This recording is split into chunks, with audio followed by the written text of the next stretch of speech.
ಕೆಲವು ವಾರಗಳಲ್ಲಿ ನಾವು ಕ್ರಿಸ್ತಿಯ ಜೀವಿತದ ಕುರಿತಾಗಿ ನಾವು ನೋಡುತ್ತಾ ಬಂದಿದ್ದೇವೆ. ಪ್ರಾಯೋಗಿಕವಾಗಿ ಕ್ರಿಸ್ತಿಯ ಜೀವಿತದಲ್ಲಿ ನಾವು ಹೇಗೆ ನಮ್ಮನ್ನ ತೊಡಗಿಸಿಕೊಳ್ಳಬೇಕು, ನಾವು ಹೇಗೆ ಇರಬೇಕು ಹೇಳ್ತಕ್ಕಂತ ಕೆಲವು ವಿಷಯಗಳನ್ನ ನಾವು ನೋಡುತ್ತಾ ಬಂದವರಾಗಿದ್ದೆವು. ಅದರಲ್ಲಿ ಇನ್ನೂ ಕೆಲವೊಂದು 2-3 ಭಾಗಗಳು ಮಾತ್ರ ಬಾಕಿ ಇದೆ ಎಂಬುದಾಗಿ ನಾನು ನೆನೆಸ್ತೇನೆ. ಅದರಿಂದ ಇವತ್ತಿನ ಒಂದು ಭಾಗವಾಗಿ ಕ್ರಿಸ್ತಿಯ ಒಂದು ಜೀವಿತದಲ್ಲಿ ಬಹಳ ಮುಖ್ಯವಾಗಿ ನಮ್ಮಲ್ಲಿ ಇರಬೇಕಾಗಿರತಕ್ಕಂತ ಒಂದು ಜೀವಿತ, ಅದು ಪ್ರಾರ್ಥನೆಯ ಜೀವಿತ. ಸಾಮಾನ್ಯವಾಗಿ ನಾವು ಪ್ರಾರ್ಥನೆ ಹೇಳುವಂತ ಒಂದು ಸಂಗತಿಯನ್ನ ಖಂಡಿತವಾಗಿಯೂ ಎಲ್ಲರೂ ಕೂಡ ಪ್ರಾರ್ಥನೆ ಮಾಡ್ತಕ್ಕಂಥವರೇ ಆಗಿದ್ದಾರೆ. ವಿಶ್ವಾಸಿಗಳ ಒಂದು ಜೀವನದಲ್ಲಿ ಎಲ್ಲರೂ ಕೂಡ ಪ್ರಾರ್ಥನೆ ಮಾಡ್ತಕ್ಕಂಥವರು ಆಗಿರುವಂತ ಒಂದು ಜೀವಿತವಾಗಿದೆ. ಖಂಡಿತವಾಗಿಯೂ ಆ ವಿಷಯದಲ್ಲಿ ಒಂದು ವೇಳೆ ನಿರ್ಲಕ್ಷ್ಯ ಮಾಡುವುದಿಲ್ಲ ಎಂಬುದಾಗಿ ನಾನು ಅಂದುಕೊಂಡಿದ್ದೇನೆ. ಆದರೂ ಕೂಡ ನಾವು ಪ್ರಾರ್ಥನೆ ಹೇಳ್ತಕ್ಕಂತ ಒಂದು ಸಂಗತಿ, ಯಾಕೆ ನಾವು ಪ್ರಾರ್ಥನೆ ಮಾಡಬೇಕು, ಪ್ರಾರ್ಥನೆಯಲ್ಲಿ ಇರುವಂತ ಮುಖ್ಯವಾಗಿರ್ತಕ್ಕಂತ ಸಂಗತಿಗಳೇನು, ಇವೆಲ್ಲವುಗಳನ್ನು ನಾವು ಸ್ವಲ್ಪ ಸಮಯ ನಾವು ಆಲೋಚನೆ ಮಾಡಿಕೊಂಡು ಅದನ್ನ ನೆನಪು ಮಾಡಿಕೊಳ್ಳತಕ್ಕಂತ ಒಂದು ಸಂಗತಿ ನಮಗಿದೆ. ಯಾಕೆಂದರೆ ನಾವು ಈ ದಿನಮಾನಗಳಲ್ಲಿ ಪ್ರಾರ್ಥನೆ ಒಂದು ವೇಳೆ ಅದು ಲೋಕದ ಆಶೀರ್ವಾದಗಳಿಗಾಗಿ ಮಾತ್ರ ಇದೆ ಹೇಳ್ತಕ್ಕಂತ ಒಂದು ಸಂಗತಿ, ಆ ತರದ ಬೋಧನೆಗಳಿರ್ತಕ್ಕಂತ ಜನರು ಕೂಡ ನಮ್ಮ ಮಧ್ಯದಲ್ಲಿ ಇದ್ದಾರೆ. ಆದರೆ ಸತ್ಯವೇದದ ಮಹಾ ವಿಷಯ, ಕರ್ತನು ನಮ್ಮನ್ನ ನಡೆಸುವಂತ ಒಂದು ಕಾರ್ಯಕ್ಕೋಸ್ಕರವಾಗಿ ನಾವು ಪ್ರಾರ್ಥನೆ ಮಾಡ್ತಾ ಇರ್ತಕ್ಕಂಥ ಒಂದು ವಿಷಯವಾಗಿದೆ. ವಿಶೇಷವಾಗಿ ದೇವರ ಆತ್ಮನೊಂದಿಗೆ ನಾವು ಅಥವಾ ದೇವರೊಂದಿಗೆ ನಮ್ಮ ಆತ್ಮನು ಅನೇಕ ಭಿನ್ನಹಗಳನ್ನು ಅಥವಾ ವಿಜ್ಞಾಪನೆಗಳನ್ನ ಆತನ ಪಾದ ಬಳಿಗೆ ನಾವು ಇಡತಕ್ಕಂಥದ್ದು ಪ್ರಾರ್ಥನೆಯಾಗಿದೆ. ಅದು ಕೂಡ ಪರಲೋಕಕ್ಕೆ ತಲುಪಿಸುವ ಒಂದು ಪ್ರಾರ್ಥನೆಯಾಗಿದೆ, ವಿಜ್ಞಾಪನೆಯಾಗಿದೆ ಎಂಬುದಾಗಿ ನಾವು ನೋಡುವಂತ ಒಂದು ಸಂಗತಿಯಾಗಿದೆ. ಇದು ಬಹಳ ಮುಖ್ಯವಾಗಿರ್ತಕ್ಕಂಥ ಒಂದು ಸಂಗತಿ. ವಿಶ್ವಾಸಿಗಳ ಒಂದು ಜೀವಿತದಲ್ಲಿ ನಾವು ಅಭ್ಯಾಸ ಮಾಡ್ತಾ ಬರುವಾಗ, ನಾವು ಬರುವಾಗ ಪ್ರಾರ್ಥನೆ ಇಲ್ಲದೆ ನಾವು ನಮ್ಮ ಜೀವನವನ್ನ ಮುಂದುವರಿಸಲಿಕ್ಕೆ ಸಾಧ್ಯವಲ್ಲ. ಹಳೊಡಂಬಡಿಕೆಯ ಕಾಲವನ್ನು ಕೂಡ ನಾವು ಅಧ್ಯಯನ ಮಾಡುತ್ತಾ ಬರುವಾಗ ಅನೇಕ ಸಮಸ್ಯೆಗಳು ಜೀವನದಲ್ಲಿ ಹಾದು ಹೋಗ್ತಾ ಇರುವಾಗ ಅನೇಕರು ಈ ಜೀವಿತಕ್ಕಾಗಿ ಪ್ರಾರ್ಥನೆಯ ಮಾಡಿರ್ತಕ್ಕಂಥ ಉದಾಹರಣೆಗಳನ್ನ ಸತ್ಯವೇದದಲ್ಲಿ ನಾವು ಗಮನಿಸ್ತಕ್ಕಂಥವರು ಆಗಿದ್ದೇವೆ. ಸೊ ಈ ವಿಷಯದಲ್ಲಿ ನಾನು ಮೊಟ್ಟ ಮೊದಲನೇದಾಗಿ ಹಳೊಡಂಬಡಿಕೆ ಭಾಗವನ್ನ ಮಾಡಿಕೊಂಡು ಈ ವಿಷಯದಲ್ಲಿ ಆಗಿದ್ದೇನೆ. ನಮ್ಮ ಕೈಯಲ್ಲಿರ್ತಕ್ಕಂಥ ಎಸ್ತೇರಳ ಗ್ರಂಥ 4ನೇ ಅಧ್ಯಾಯ, ಹಳೊಡಂಬಡಿಕೆಯ ಗ್ರಂಥ 4ನೇ ಅಧ್ಯಾಯ 1ನೇ ವಚನದಲ್ಲಿ ನಾವು ನೋಡುವಾಗ, ಮೊರ್ದೆಕೈಯು ನಡೆದದನ್ನೆಲ್ಲ ಕೇಳಿದಾಗ ಬಟ್ಟೆಗಳನ್ನ ಹರಕೊಂಡು ಗೋಡಿತಟ್ಟನ್ನ ಕಟ್ಟಿಕೊಂಡು ಬೂದಿಯನ್ನು ಹಾಕಿಕೊಂಡು ಪಟ್ಟಣದ ಮಧ್ಯದಲ್ಲಿ ಹೋಗುತ್ತಾತಿಶಯದಿಂದ ಗೋಳಾಡಿ ಹೆಬ್ಬಾಗಿಲಿಗೆ ಬಂದನು. ಗೋಡಿ ಹೋಗಬಾರದೆಂದು ಅಪ್ಪಣೆಯಾಗಿತ್ತು. ಯಾವ್ಯಾವ ಸಂಸ್ಥಾನಗಳಲ್ಲಿ ಅರಸಾಗಿ ನಿರ್ಣಯವು ಪ್ರಕಟವಾದವು ಅಲ್ಲೆಲ್ಲ ಯೆಹೂದ್ಯರಿಗೆ ಮಹಾ ದುಃಖವು, ಉಪವಾಸರೋಧನ, ಪ್ರಲಾಪಗಳು ಉಂಟಾದವು. ಅನೇಕರು ಗೋಡಿತಟ್ಟನ್ನ ಹಾಸಿ ಬೂದಿ ಹಾಕಿಕೊಂಡು ಅದರ ಮೇಲೆ ಕೂತುಕೊಂಡರು.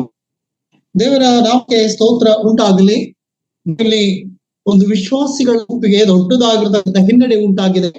ಈ ಅಧ್ಯಾಯದಲ್ಲಿ ನಾವು ಗಮನಿಸ್ತಾ ಬರುವ ಹಳೊಡಂಬಡಿಕೆ ಭಕ್ತರಾಗಿರ್ತಕ್ಕಂಥ ಈ ಮೊರ್ದೆಕೈ ವಿಷಯಗಳಲ್ಲಿ ಅಲ್ಲಿ ಪ್ರಸ್ತಾಪ ಆಗ್ತಾ ಇದೆ. ಆ 3ನೇ ಅಧ್ಯಾಯ ನಾವು ಅಲ್ಲಿ ಹಾಮಾನನು ಅಲ್ಲಿ ಸಂಚನ ರೂಪಿಸಿಕೊಂಡು ಇಸ್ರಾಯೇಲ್ ಅಥವಾ ಯಹೂದಿ ಜನಾಂಗಕ್ಕೆ ತೊಂದರೆ ಕೊಡ್ಬೇಕು ಹೇಳ್ತಕ್ಕಂಥ ಒಂದು ವಿಷಯಗಳಲ್ಲಿ ಉಂಟಾಗಿರುವುದನ್ನು ನಾವು ಗಮನಿಸ್ತಕ್ಕಂಥ. ಅಂದ್ರೆ ನಿನಗೆ ಆಗ್ಬೇಕು, ನಿನ್ನ ಅಡ್ಡ ಬಿಡಬೇಕು, ನಿನ್ನ ಮಾತನ್ನ ಕೇಳಬೇಕು, ಅವರು ಬೇರೆಯವರನ್ನ ಅವಲಂಬಿಸಬಾರದು, ಎಲ್ಲಾ ಸಂಗತಿಗಳು ಅಲ್ಲಿ ಇರುವುದನ್ನು ನಾವು ಗಮನಿಸ್ತಕ್ಕಂಥ ಇದ್ದೇವೆ.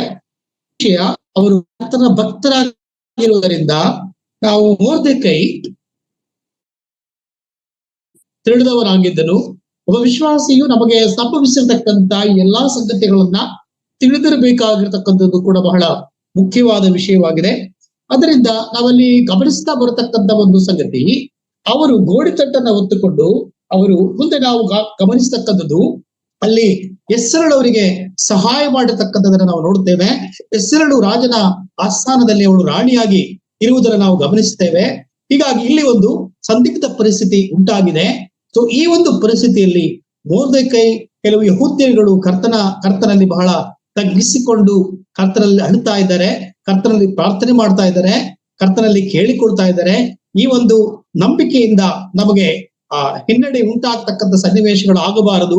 ಇದಕ್ಕಿರ್ತಕ್ಕಂಥ ಒಂದೇ ಒಂದು ಮಾರ್ಗ, ದೇವರು ಮುಂಚಿತವಾಗಿ ಹೆಸರಳನ್ನ ಅಲ್ಲಿಟ್ಟಿದ್ದಾನೆ ಇರತಕ್ಕಂಥ ಒಂದು ಸಂಗತಿಯನ್ನು ಅರ್ಥ ಮಾಡಿಕೊಂಡು ಅವರು ಅಲ್ಲಿ ಹೆಸರಳು ಕೂಡ ಕೊನೆಯದಾಗಿ ನಾವು ನೋಡ್ತಾ ಬರುವಾಗ ಅವಳು ಪ್ರಾರ್ಥನೆ ಮಾಡ್ತಾ ಇರತಕ್ಕಂಥ ಒಂದು ಸಂಗತಿ, ತನ್ನ ಸಖಿಯರೊಟ್ಟಿಗೆ ಪ್ರಾರ್ಥನೆ ಮಾಡಿ ರಾಜರೊಟ್ಟಿಗೆ ಆ ರಾಜದಂಡವನ್ನು ನಾನು ಹಿಡಿತೇನೆ, ಒಂದು ವೇಳೆ ನನ್ನ ಪ್ರಾಣ ಹೋದ್ರೂ ಕೂಡ ಅದು ಕರ್ತನಿಗಾಗಿ ಇರ್ಲಿ ಎಂಬತಕ್ಕಂಥ ಒಂದು ತೀರ್ಮಾನಗಳನ್ನ ಅವಳು ಮಾಡಿರ್ತಕ್ಕಂಥದನ್ನ ನಾವು ಗಮನಿಸ್ತಕ್ಕಂಥವರಾಗಿದ್ದೇವೆ.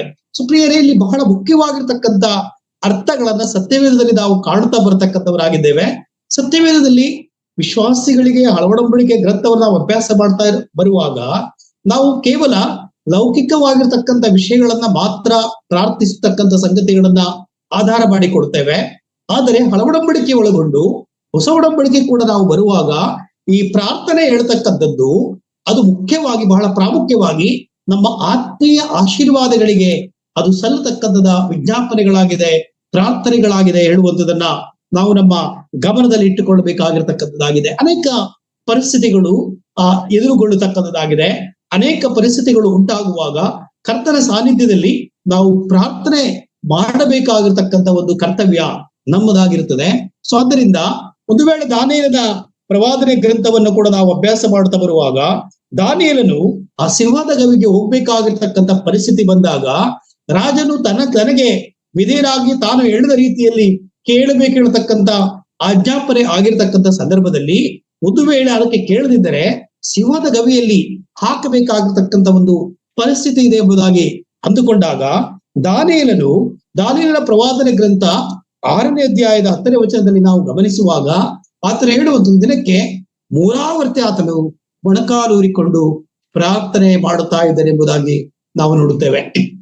ಅಂದರೆ ಈ ನಂಬಿಕೆ ಜೀವಿತದಲ್ಲಿ ಹೋರಾಟಗಳಿದೆ. ಈ ನಂಬಿಕೆ ಜೀವಿತದಲ್ಲಿ ನಾವು ಪ್ರಾರ್ಥನೆಗಳಿಲ್ಲದೆ ನಂಬಿಕೆ ಜೀವಿತದಿಂದ ಪಾರಾಗಲಿಕ್ಕೆ ಸಾಧ್ಯವಿಲ್ಲ. ಹಾಗೆ ನಾವು ಅಲ್ಲಿ ಯಾವ ರೀತಿಯಾಗಿ ಅಹಷ್ವೇರೋಷನ ರಾಜನ ಆಸ್ಥಾನದಲ್ಲಿ ಹೆಸರಳಿದ್ದಳೋ, ಹೆಸರಳ ಮುಖಾಂತರವಾಗಿ ದೇವರು ಪ್ರಾರ್ಥನೆಗಳನ್ನ ಕೇಳಿ ಆ ಪ್ರಾರ್ಥನೆ ಮತ್ತು ಮೊರ್ದೆಕೈ, ಹೆಸರಳು ಇವರುಗಳೆಲ್ಲ ಪ್ರಾರ್ಥನೆ ಮಾಡಿದಾಗ ಅಲ್ಲಿ ದೊಡ್ಡ ಗಂಡಾಂತರದಿಂದ ದೇವರು ಪಾರು ಮಾಡಿರುವುದನ್ನು ನಾವಲ್ಲಿ ಗಮನಿಸ್ತಕ್ಕಂಥವರು ಆಗಿದ್ದೇವೆ. ಅದೇ ರೀತಿಯಾಗಿ ಸಿಂಹದ ಗವಿಯಲ್ಲಿ ಹೋಗಬೇಕಾದ ಪರಿಸ್ಥಿತಿ ಬಂದರೂ ಕೂಡ ದೇವರು ಆತನ ಪ್ರಾರ್ಥನೆಯನ್ನ ಕೇಳಿ ಸಿಂಹದ ಬಾಯಿಯನ್ನ ಕಟ್ಟಿರ್ತಕ್ಕಂಥದನ್ನ ನಾವಲ್ಲಿ ಗಮನಿಸ್ತಕ್ಕಂಥವರು ಆಗಿದ್ದೇವೆ. ಸೊ ಆದ್ದರಿಂದ ನಾವು ನೋಡುವಾಗ ಕರ್ತನು ನಮ್ಮ ಜೊತೆಗಿದ್ದು ಆತನು ನಮ್ಮ ಪ್ರಾರ್ಥನೆಗಳನ್ನ ಕೇಳ್ತಕ್ಕಂಥವರಾಗಿದ್ದರು ಎಂಬುದಾಗಿ ಒಡಂಬಡಿಕೆಯ ಆಧಾರಗಳನ್ನ ನಾವು ಗಮನಿಸ್ತಕ್ಕಂಥವರಾಗಿದ್ದೇವೆ. ಇವತ್ತು ನಾವೆಷ್ಟು ಬಾರಿ ಪ್ರಾರ್ಥಿಸುತ್ತಾ ಇದ್ದೇವೆ ಮತ್ತು ಹೇಗೆ ಪ್ರಾರ್ಥಿಸ್ತಾ ಇದ್ದೇವೆ, ಯಾಕೆ ಪ್ರಾರ್ಥಿಸ್ತಾ ಇದ್ದೇವೆ, ಇವೆಲ್ಲವೂ ಕ್ರಿಸ್ತಿಯ ಜೀವನದಲ್ಲಿ ಬಹಳ ಅಮೂಲ್ಯವಾಗಿರ್ತಕ್ಕಂಥ ಒಂದು ಸಂಗತಿಯಾಗಿದೆ. ಯಾಕೆಂದರೆ ಪೌಲನು ಒಂದು ವೇಳೆ ಎಫೆಸ ಪತ್ರಿಕೆಯ 6ನೇ ಅಧ್ಯಾಯದಲ್ಲಿ ನಾವು ಗಮನಿಸ್ತಾ ಬರುವಾಗ ಕೆಲವು ಆಯುಧಗಳನ್ನ ಕೊಡ್ತಾ ಇದ್ದಾರೆ. ಆಯುಧಗಳು ಕೊಟ್ಟ ನಂತರ ಅಲ್ಲಿ ಎಫೆಸ ಪತ್ರಿಕೆ 6ನೇ ಅಧ್ಯಾಯದ 18ನೇ ವಚನದಲ್ಲಿ ಕೊನೆಯದಾಗಿ ಆತನು ಅಲ್ಲಿ ಪ್ರಸ್ತಾಪ ಮಾಡ್ತಾ ಇದ್ದಾನೆ. ಏನ್ ಪ್ರಸ್ತಾಪ ಮಾಡ್ತಾ ಇದ್ದಾನೆ? ನೀವು ದೇವರ ವಾಕ್ಯ ಎಂಬ ಕತ್ತಿ ಹಿಡೀರಿ, ಸಮಾಧಾನ ಎಂಬ ಸುವಾರ್ತೆಯನ್ನು ನೀವು ಮಾಡ್ರಿ ಎಂಬುದಾಗಿ ಆತನು ಹೇಳ್ತಾ ಅನೇಕ ವಿಷಯಗಳನ್ನ ಅಲ್ಲಿ ಹೇಳ್ತಾ ಕೊನೆಯದಾಗಿ ಆತನು ನೀವು ಪವಿತ್ರಾತ್ಮ ಪ್ರೇರಿತರಾಗಿ ಎಲ್ಲಾ ಸಮಯಗಳಲ್ಲಿ ಸಕಲ ವಿಧವಾದ ಪ್ರಾರ್ಥನೆಯಿಂದಲೂ ವಿಜ್ಞಾಪನೆಯಿಂದಲೂ ದೇವರನ್ನ ಪ್ರಾರ್ಥಿಸಿರಿ, ಇದರಲ್ಲಿ ಪೂರ್ಣ ಸ್ಥಿರಚಿತ್ತರಾಗಿದ್ದು ದೇವಜನರೆಲ್ಲರ ವಿಷಯದಲ್ಲಿ ವಿಜ್ಞಾಪನೆ ಮಾಡುತ್ತಾ ಎಚ್ಚರವಾಗಿರಿ, ನನಗೋಸ್ಕರ ಪ್ರಾರ್ಥನೆ ಮಾಡಿರಿ.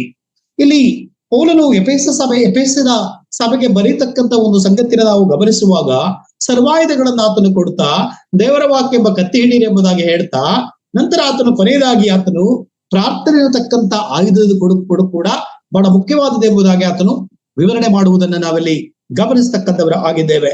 ಈ ಒಂದು ಪ್ರಾರ್ಥನಾ ಒಂದು ಜೀವಿತ, ನಮ್ಮ ಪ್ರಾರ್ಥನೆ ಜೀವಿತ ಹೇಗಿದೆ ಎಂಬುದಾಗಿ ನಾವು ಗಮನಿಸಿಕೊಳ್ಳಬೇಕಾಗಿರ್ತಕ್ಕಂಥದ್ದಾಗಿದೆ. ವೈಯಕ್ತಿಕವಾಗಿರ್ತಕ್ಕಂಥ ಪ್ರಾರ್ಥನೆ, ಕುಟುಂಬವಾಗಿರ್ತಕ್ಕಂಥ ಪ್ರಾರ್ಥನೆ ಮತ್ತು ಸಭಾ ಪ್ರಾರ್ಥನೆ.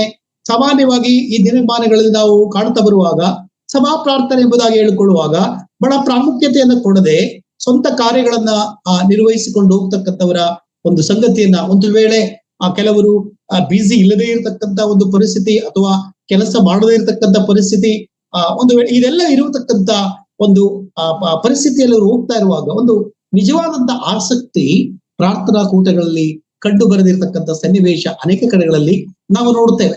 ಸಾಮಾನ್ಯವಾಗಿ ಅನೇಕರ ಅಭಿಪ್ರಾಯಗಳು ಕೂಡ ಆಗಿದೆ. ಯಾಕಂದ್ರೆ ವಾರದ ಮೊದಲನೇ ದಿನದಲ್ಲಿ ಹೆಚ್ಚು ಕಡಿಮೆ ಎಲ್ಲರೂ ಆರಾಧನೆಯಲ್ಲಿರ್ತಕ್ಕಂಥವರಾಗಿರ್ತಾರೆ. ಆದರೆ ಪ್ರಾರ್ಥನಾ ಕೂಟಗಳಲ್ಲಿ ಕೇವಲ 2, 3, 4 ಜನಗಳು ಮಾತ್ರ ಆ ಪ್ರಾರ್ಥನಾ ಕೂಟದಲ್ಲಿ ಭಾಗವಹಿಸ್ತಕ್ಕಂಥ ಒಂದು ಸಂಗತಿಯನ್ನ ನಾವು ಅನೇಕ ಕಡೆಗಳಲ್ಲಿ ಕಾಣ್ತಾ ಇದ್ದೇವೆ. ಯಾಕೆ ಈ ಒಂದು ಪ್ರಾರ್ಥನೆಗೆ ನಾವು ನಿರಾಸಕ್ತಿ ಉಂಟಾಗಿದೆ, ಯಾಕೆ ನಾವು ಪ್ರಾರ್ಥನೆಯ ಮಹತ್ವಗಳನ್ನ ನಾವು ತಿಳಿದುಕೊಳ್ತಾ ಇಲ್ಲ ಎಂಬುದನ್ನ ನಾವು ನಮ್ಮನ್ನ ಪರೀಕ್ಷೆ ಮಾಡಿಕೊಳ್ಳಬೇಕಾಗಿರ್ತಕ್ಕಂಥ ಒಂದು ಸಂಗತಿ ಬಹಳ ಮುಖ್ಯವಾಗಿದೆ. ಸೊ ಅದರಿಂದ ಸತ್ಯವೇದ ಕ್ಲಿಯರ್ ಆಗಿ ನಮಗೆ ಬೋಧಿಸ್ತಾ ಇದೆ. ನಮಗೆ ಎಲ್ಲ ಕಡೆಗಳಲ್ಲಿಯೂ ಪ್ರಾರ್ಥನೆ ಮಾಡ್ಲಿಕ್ಕೆ ನಮಗೆ ಅವಕಾಶಗಳಿದೆ. ಆದ್ರೆ ಯಾವ್ಯಾವ ಸ್ಥಳಗಳಲ್ಲಿ ನಾವು ಪ್ರಾರ್ಥನೆ ಮಾಡ್ಲಿಕ್ಕೆ ನಮಗೆ ಅನುಕೂಲವಾಗಿರ್ತಕ್ಕಂಥ ಪರಿಸ್ಥಿತಿಗಳಿದೆ. ಒಂದು ವೇಳೆ ನಾವು ಪ್ರಯಾಣದಲ್ಲಿರುವಾಗ ನಮಗೆ ಪ್ರಾರ್ಥನೆ ಮಾಡ್ಲಿಕ್ಕೆ ಸಾಧ್ಯತೆ ಇದೆ. ಎಲ್ಲಾ ಸಂದರ್ಭಗಳಲ್ಲಿಯೂ ಪ್ರಾರ್ಥಿಸಲಿಕ್ಕೆ ನಮಗೆ ಅವಕಾಶಗಳು ಇರತಕ್ಕಂಥದ್ದಾಗಿದೆ. ನಾವು ಮೊದಲನೇ ತಿಮೋಥನ ಪತ್ರಿಕೆ 2ನೇ ಅಧ್ಯಾಯದ 8ನೇ ವಚನದಲ್ಲಿ ಪುರುಷರು ಎಲ್ಲ ಸ್ಥಳಗಳಲ್ಲಿಯೂ ಪ್ರಾರ್ಥನೆ ಮಾಡಬೇಕೆಂಬುದಾಗಿ ನಾವು ಕೈಗಳನ್ನೆತ್ತಿ ಪ್ರಾರ್ಥನೆ ಮಾಡಬೇಕೆಂಬುದಾಗಿ ನಾವಲ್ಲಿ ಗಮನಿಸ್ತಕ್ಕಂಥವರಾಗಿದ್ದೇವೆ. ಸೊ ಈ ಪ್ರಾರ್ಥನೆಗೆ ಯಾಕೆ ನಾವು ಹಿಂದೇಟು ಹಾಕ್ತಾ ಇದ್ದೇವೆ ಹೇಳುವುದನ್ನು ನಮ್ಮನ್ನು ನಾವು ಪರೀಕ್ಷೆ ಮಾಡಿಕೊಳ್ಳಬೇಕಾಗಿರ್ತಕ್ಕಂಥ ಒಂದು ಸಂಗತಿಯಾಗಿದೆ. ಮತ್ತಾಯನು ಬರೆದ ಸುವಾರ್ತೆ 6ನೇ ಅಧ್ಯಾಯದ 6ನೇ ವಚನದಲ್ಲಿ ನಾವು ಏಕಾಂತವಾಗಿರ್ತಕ್ಕಂಥ ಸ್ಥಳದಲ್ಲಿ ನಾವು ಪ್ರಾರ್ಥನೆ ಮಾಡಬೇಕು. ನಮ್ಮ ಕರ್ತನ ಏಕಾಂತ ಒಳಗೆ ನಾವು ಹೋಗುವಾಗ ಅಂತರಂಗದಲ್ಲಿರುವ ನನ್ನ ತಂದೆಯು ಪ್ರಾರ್ಥನೆಯನ್ನ ಕೇಳ್ತಾನೆ ಎಂಬುದಾಗಿ ನಾವಲ್ಲಿ ಗಮನಿಸ್ತೇವೆ. ಅಂತರಂಗದಲ್ಲಿರ್ತಕ್ಕಂಥ ಕರ್ತನಿಗೆ ನಾವು ಪ್ರಾರ್ಥನೆ ಮಾಡಬೇಕು ಹೇಳ್ತಕ್ಕಂಥ ಒಂದು ಸಂಗತಿಯನ್ನು ನಾವಲ್ಲಿ ಗಮನಿಸ್ತಕ್ಕಂಥವರಾಗಿದ್ದೇವೆ. ಹೀಗೆ ಈ ಪ್ರಾರ್ಥನೆ ಹೊಸ ಒಡಂಬಡಿಕೆ ಆದಿಯಾಗಿ ಹಳ ಒಡಂಬಡಿಕೆಯಿಂದ ನಾವು ಕೂಡ ನೋಡ್ತಾ ಬರುವಾಗ ಎಲ್ಲಾ ಕಡೆಗಳಲ್ಲಿಯೂ ಪ್ರಾರ್ಥನೆಗೆ ಬಹಳ ಮಹತ್ವ ಇರುವುದನ್ನು ನಾವು ಗಮನಿಸ್ತಕ್ಕಂಥವರಾಗಿದ್ದೇವೆ. ಸೊ ಆದ್ದರಿಂದ ಕ್ರಿಸ್ತಿಯ ಜೀವಿತದಲ್ಲಿ ಎಲ್ಲಿ ಹಿನ್ನಡೆ ಉಂಟಾಗಿದೆ ಎಂಬುದನ್ನ ನಾವು ಅರ್ಥೈಸಿಕೊಳ್ಳಬೇಕಾಗಿರ್ತಕ್ಕಂಥ ಒಂದು ಸಂಗತಿ. ನಾವು ಸಾಮಾನ್ಯವಾಗಿ ದೇವರ ವಾಕ್ಯದಲ್ಲಿ ಉಲ್ಲೇಖಿಸಲ್ಪಟ್ಟ ಪ್ರಕಾರ ಒಂದು ವೇಳೆ ಯವನಸ್ಥರು ಅಥವಾ ಯಾರನ್ನು ನಾವು ಗುರುತಿಸಿಕೊಳ್ಳತಕ್ಕಂಥ ಒಂದು ಸಂದರ್ಭದಲ್ಲಿ ಯಾವಾಗ ಪ್ರಾರ್ಥನೆ ಮಾಡ್ತೀರಿ ಅಥವಾ ಮಾಡೋದಿಲ್ವೋ ಹೇಳುವಂಥದ್ದು ಕೂಡ ಪ್ರಶ್ನಾರ್ಥಕವಾಗಿರ್ತಕ್ಕಂಥ ಒಂದು ಪರಿಸ್ಥಿತಿಯನ್ನ ಈ ದಿನಮಾನಗಳಲ್ಲಿ ನಾವು ಕಾಣ್ತಾ ಇದ್ದೇವೆ. ಯಾಕಂದ್ರೆ ನಾವು ಯವನಸ್ಥರನ್ನ ಪ್ರಶ್ನಿಸುವಾಗ ಬೆಳಿಗ್ಗೆ ಏಳುವುದು ಎಷ್ಟು ಗಂಟೆಗೆ ಮತ್ತು ಅವರು ಎದ್ದ ಮೇಲೆ ಮಾಡತಕ್ಕಂಥ ಕಾರ್ಯಗಳೇನು ಮತ್ತು ಅವ್ರು ಹೋಗ್ಬೇಕಾಗಿರ್ತಕ್ಕಂಥ ಸ್ಥಳ, ಒಂದು ವೇಳೆ ಕಾಲೇಜು ಅಥವಾ ಕಾರೇನೋ ಏನೆಲ್ಲ ಇರತಕ್ಕಂಥ ಒಂದು ಸ್ಥಿತಿಯಲ್ಲಿ ಅವರು ಪ್ರಾರ್ಥನೆ ಮಾಡತಕ್ಕಂಥ ಒಂದು ಸಮಯಗಳನ್ನ ಮರೆತು ಹೋಗಿರ್ತಕ್ಕಂಥ ದಿನಗಳಾಗಿ ಕಾಣ್ತಕ್ಕಂಥದ್ದಾಗಿದೆ. ರಕ್ಷಣೆ ಹೊಂದಿರತಕ್ಕಂಥದ್ದು ನಿಜ, ಆದರೆ ರಕ್ಷಣೆ ಜೀವಿತದಲ್ಲಿ ಇರಬೇಕಾಗಿರ್ತಕ್ಕಂಥ ಬಹಳ ಪ್ರಾಮುಖ್ಯವಾಗಿರ್ತಕ್ಕಂಥ ಒಂದು ಸಂಗತಿ ಈ ಪ್ರಾರ್ಥನಾ ಜೀವಿತವನ್ನ ಮರೆತು ಹೋಗಿರ್ತಕ್ಕಂಥ ಒಂದು ಸಂಗತಿಗೆ ನಾವು ಬಂದು ನಿಲ್ಲುವುದಾದರೆ ಅದು ಆತ್ಮಿಕ ಜೀವಿತಕ್ಕೆ ಪ್ರಯೋಜನಕಾರಿಯಾಗಿರ್ತಕ್ಕಂಥ ಒಂದು ಸಂಗತಿಗಳು ಎಂದಿಗೂ ಅದು ಆಗುವಂಥದ್ದಲ್ಲ. ನಾವು ಸಾಮಾನ್ಯವಾಗಿ ಮುಂಜಾನೆಯ ಸಮಯದಲ್ಲಿ ನಾವು ಪ್ರಾರ್ಥನೆ ಮಾಡ್ತಕ್ಕಂಥವರಾಗಿದ್ದೇವೆ. ಕೀರ್ತನೆ 5ನೇ ಅಧ್ಯಾಯದ 3ನೇ ವಚನದಲ್ಲಿ ಯೆಹೋವನೇ ಉದಯ ಕಾಲದಲ್ಲಿ ನನ್ನ ಸ್ವರವು ನಿನಗೆ ಕೇಳಿಸುವುದು, ಉದಯ ಕಾಲದಲ್ಲಿ ಪ್ರಾರ್ಥನೆಯನ್ನು ಸಮರ್ಪಿಸಿ ಸದುತ್ತರವನ್ನ ಎದುರು ನೋಡುತ್ತಿರುವೆನು. ಇದು ಸಾಮಾನ್ಯವಾಗಿ ವಿಶ್ವಾಸಿಗಳು ಅಭ್ಯಸಿಸಿಕೊಂಡು ಬಂದಿರತಕ್ಕಂಥ ಒಂದು ಸಂಗತಿಯಾಗಿದೆ. ನಾವು ಪ್ರಾರ್ಥನೆ ಮಾಡುವುದಕ್ಕಾಗಿ ದಾನಿಯೇಲನು 3 ಬಾರಿ ಮಾತ್ರ ಪ್ರಾರ್ಥನೆ ಮಾಡಿದ, ಅದಕ್ಕೆ ನಾನು ಕೂಡ 3 ಬಾರಿ ಮಾತ್ರ ಪ್ರಾರ್ಥನೆ ಮಾಡ್ತೇನೆ ಎಂಬುದಾಗಿ ಹೇಳಿದರೆ ಅದು ಅಲ್ಲ.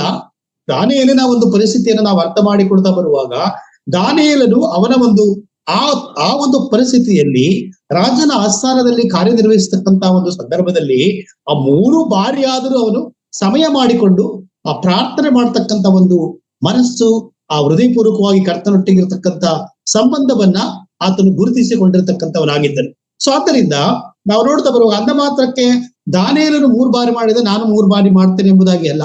ನಮಗೆ ಸಾಧ್ಯವಾದಷ್ಟು ಎಷ್ಟು ಹೆಚ್ಚಿಗೆ ಮಾಡ್ಲಿಕ್ಕೆ ಹೆಚ್ಚು ಸಮಯವನ್ನ ಕರ್ತನ ಪಾದ ಬಳಿಯಲ್ಲಿ ವಿಜ್ಞಾಪನೆಗಳನ್ನ ಬೇಡಿಕೆಗಳನ್ನ ಸಲ್ಲಿಸಲಿಕ್ಕೆ ಸಾಧ್ಯವಾಗ್ತದೋ ಅಷ್ಟನ್ನು ನಾವು ಸಮರ್ಪಿಸಲಿಕ್ಕೆ ಸಾಧ್ಯವಾಗ್ತಕ್ಕಂಥದ್ದಾಗಿದೆ. ಸೊ ಆದ್ದರಿಂದ ಮುಂಜಾನೆ ವೇಳೆಯಲ್ಲಿ ನಮ್ಮ ಕರ್ತನಾದ ಯೇಸು ಕ್ರಿಸ್ತನು ಕೂಡ ಒಂದು ಉದಾಹರಣೆಯಾಗಿದ್ದಾನೆ. ಮಾರ್ಕನು ಬರೆದ ಸುವಾರ್ತೆ 1ನೇ ಅಧ್ಯಾಯದ 35ನೇ ವಚನವನ್ನು ನಾವು ಗಮನಿಸ್ತಾ ಬರುವಾಗ ಮಾರ್ಕನು ಬರೆದ ಸುವಾರ್ತೆ 1ನೇ ಅಧ್ಯಾಯದ 35ನೇ ವಚನ, ಮುಂಜಾನೆ ಇನ್ನೂ ಬಿರುವಾಗ ಆತನು ಎದ್ದು ಹೊರಟು ಅಡವಿಯ ಸ್ಥಳಕ್ಕೆ ಹೋಗಿ ದೇವರನ್ನ ಪ್ರಾರ್ಥಿಸುತ್ತಾ ಇದ್ದನೆಂಬುದಾಗಿ. ಪ್ರಿಯರೇ, ನಾವು ಒಂದು ಒಳ್ಳೆಯ ಉದಾಹರಣೆಯನ್ನ ನಮ್ಮ ಕರ್ತನಾದ ಯೇಸು ಕ್ರಿಸ್ತರು ಒಳ್ಳೆಯ ಮಾದರಿಯನ್ನು ನಮಗೆ ತೋರಿಸಿ ಹೋಗಿರ್ತಕ್ಕಂಥ ನಾವು ನೋಡ್ತಕ್ಕಂಥವರಾಗಿದ್ದೇವೆ. ಮುಂಜಾನೆಯ ಒಂದು ಪ್ರಾರ್ಥನೆಯ ಒಂದು ಜೀವಿತ ಎಷ್ಟೋ ಜನರಲ್ಲಿ ಇದು ಇಲ್ಲದಾಗಿದೆ. ಕಾರಣವೇನೆಂದರೆ ಡೇ ಡ್ಯೂಟಿಯೋ ಅಥವಾ ನೈಟ್ ಡ್ಯೂಟಿಯೋ ಒಂದು ಇರ್ತಕ್ಕಂಥ ಒಂದು ದಿನಮಾನಗಳಲ್ಲಿರುವಾಗ ಮುಂಜಾನೆ ಮಾಡತಕ್ಕಂಥ ಪ್ರಾರ್ಥನೆಯ ವೇಳಾಪಟ್ಟಿ ಅದು ಬದಲಾಗ್ಬಿಟ್ಟಿದೆ. ಬದಲಾಗತಕ್ಕಂಥ ಒಂದು ಪರಿಸ್ಥಿತಿ ಅನೇಕ ಕಡೆಗಳಲ್ಲಿ ನಾವು ಕಾಣ್ತಕ್ಕಂಥವರಾಗಿದ್ದೇವೆ.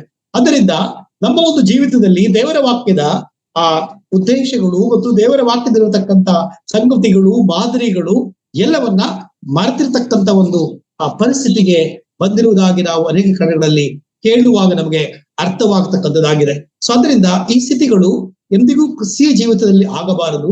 ಯಾಕೆಂದರೆ ಪ್ರಾರ್ಥನೆ ಬಹಳ ಮುಖ್ಯವಾಗಿರ್ತಕ್ಕಂಥದ್ದಾಗಿದೆ. ಅಥವಾ ಪ್ರಾರ್ಥನೆ ಒಂದು ಏನೋ ಒಂದು ಆಡಂಬರವಾಗಿ ಮಾಡ್ತಕ್ಕಂಥ ಪ್ರಾರ್ಥನೆಗಳ ಅಲ್ಲ, ಅದು ಪ್ರಾರ್ಥನೆಯ ಜೀವಿತ ಬಹಳ ಮುಖ್ಯವಾಗಿರುವಂಥದ್ದು.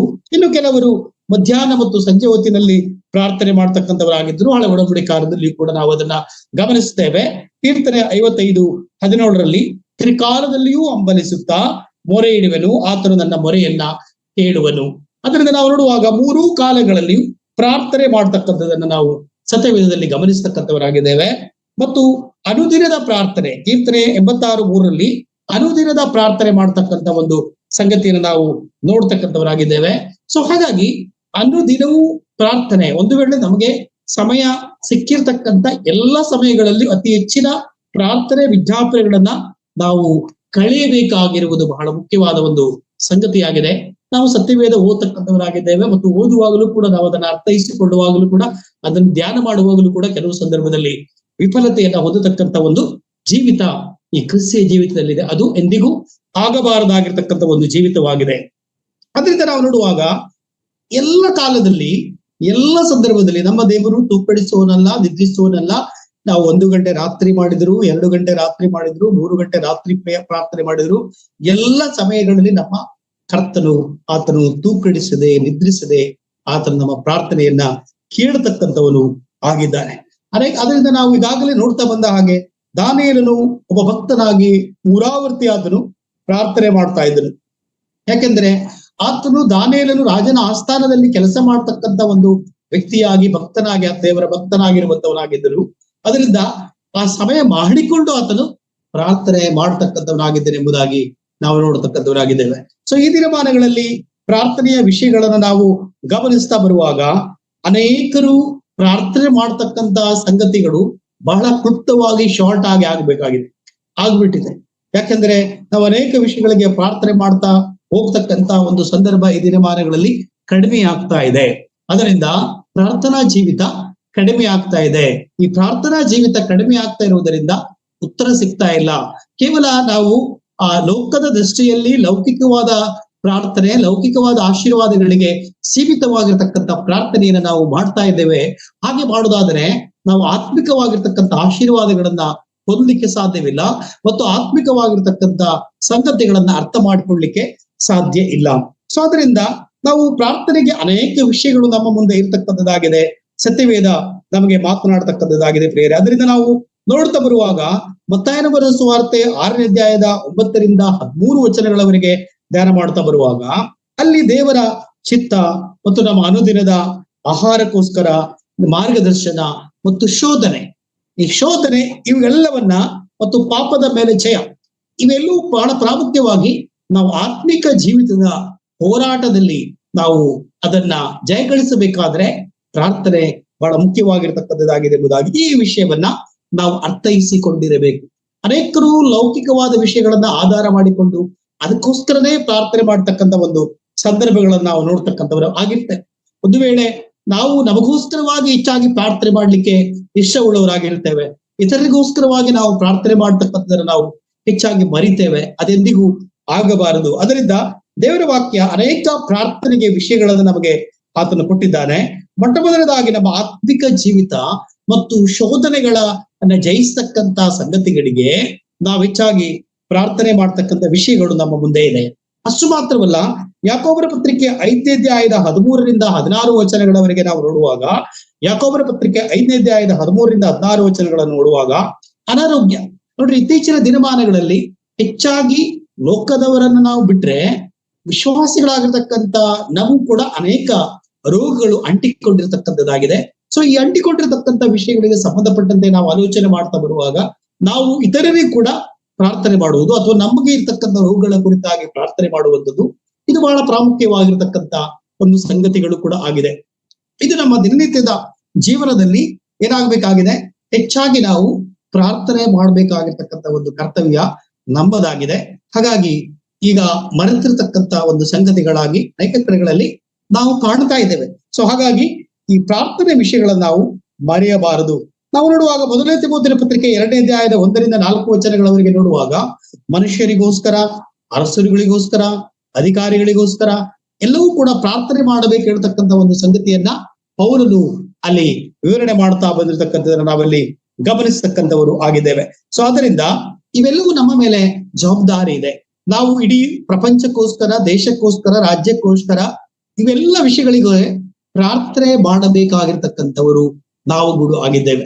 ಸೊ ಅದರಿಂದ ಈ ಪ್ರಾರ್ಥನೆ ಜೀವಿತ ಕೇವಲ ನಮಗೋಸ್ಕರವಾಗಿ ಮಾಡುವಂತ ಜೀವಿತ ಅಲ್ಲ, ಇದು ಎಲ್ಲ ಮಾನವ ಸಮೂಹಗಳಿಗೆ ಸಂಬಂಧಪಟ್ಟು ಮಾಡುವ ಪ್ರಾರ್ಥನೆಯಾಗಿದೆ.